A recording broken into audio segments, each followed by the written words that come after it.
Joshua chapter 11. When Jabin, king of Hazor, heard of this, he sent word to Joab, king of Madon, to the kings of Shimron and Axhaph, and to the northern kings who were in the mountains, in the Arabah, south of Kinnereth, in the western foothills, and in Naphoth Dor on the west, to the Canaanites in the east and west, to the Amorites, Hittites, Perizzites, and Jebusites in the hill country, and to the Hivites below Hermon, in the region of Mizpah. They came out with all their troops and a large number of horses and chariots, a huge army, as numerous as the sand on the seashore.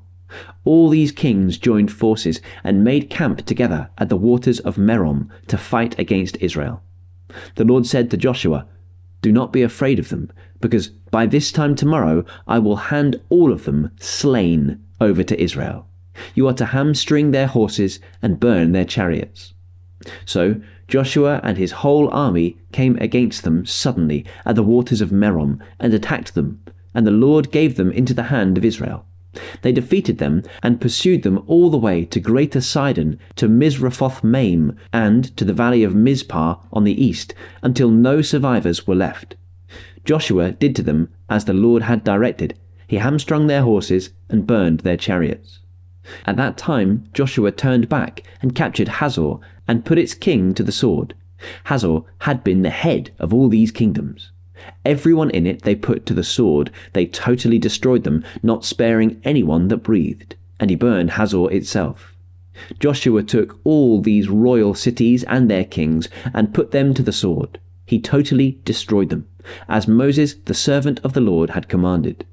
Yet Israel did not burn any of the cities built on their mounds, except Hazor, which Joshua burned.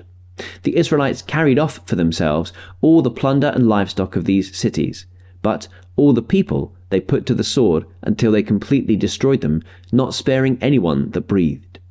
As the Lord commanded his servant Moses, so Moses commanded Joshua, and Joshua did it. He left nothing undone of all that the Lord commanded Moses. So Joshua took this entire land, the hill country, all the Negev, the whole region of Goshen, the western foothills, the Arabah, and the mountains of Israel with their foothills, from Mount Halak, which rises towards Seir, to Baal Gad in the valley of Lebanon, below Mount Hermon. He captured all their kings and put them to death. Joshua waged war against all these kings for a long time.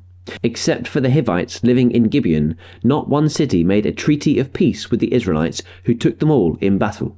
For it was the Lord himself who hardened their hearts to wage war against Israel, so that he might destroy them totally, exterminating them without mercy, as the Lord had commanded Moses. At that time Joshua went and destroyed the Anakites from the hill country, from Hebron, Debir, and Anab, from all the hill country of Judah, and from all the hill country of Israel. Joshua totally destroyed them and their towns. No Anakites were left in Israelite territory. Only in Gaza, Gath, and Ashdod did any survive.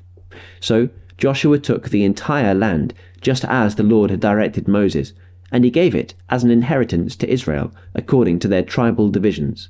Then the land had rest from war.